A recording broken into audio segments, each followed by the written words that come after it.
I greet you in Jesus' precious name. Welcome to the program. I've got something I want to share with you today that is very close to my heart. And I want you to listen carefully in case you get the wrong end of the story. So we start off in the book of Genesis, chapter 46. And I'm reading from verse 33. So it shall be, this is Joseph now. Joseph with the coat of many colors, yes. He's now become prime minister of Egypt, and he is now talking to his brothers that he has been reunited with. They've come up because there's no food in their homeland, and they've come to Egypt for help. And this is what Joseph says to them. He says, so it shall be when Pharaoh calls you and says, what is your occupation? What work do you do?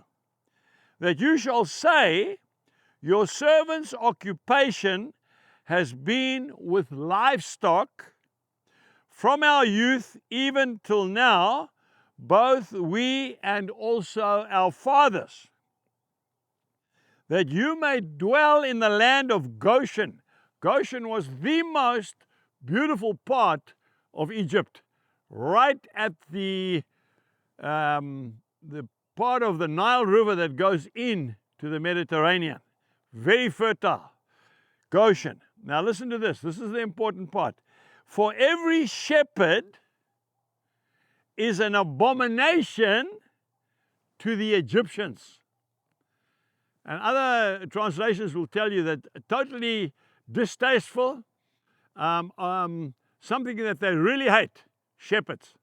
Okay?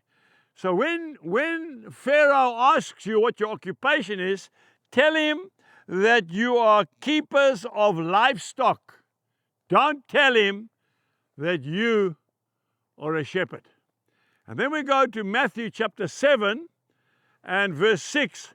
And this is a scripture that is very harsh, but it's spoken by Jesus himself. He says, do not give what is holy to the dogs, nor cast your pearls before swine, that's pigs, lest they trample them under their feet and turn and tear you in pieces. Don't cast your pearls before swine. Joseph said to his brothers, when Pharaoh asks you what kind of work do you do, don't tell him you're a shepherd, because they hate shepherds. They disregard shepherds. It's an abomination to them. Tell him that you are a keeper of livestock. Look, if you read on, they didn't do that. So I admire them for that. They had the courage to say, no, we are shepherds, and we're not staying here for long. We're just passing through. But Joseph was a very wise man. Now I want to say to you, you know me, you should know me by now.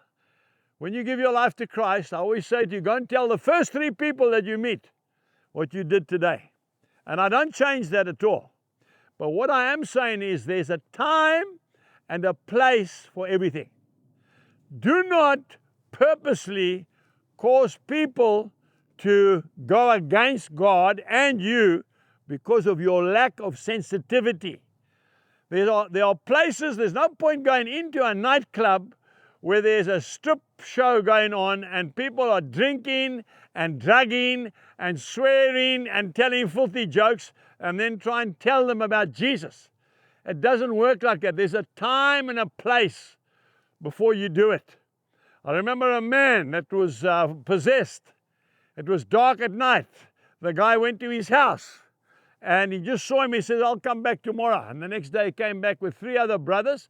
The sun was shining and cast the demon out of that man and he was set free.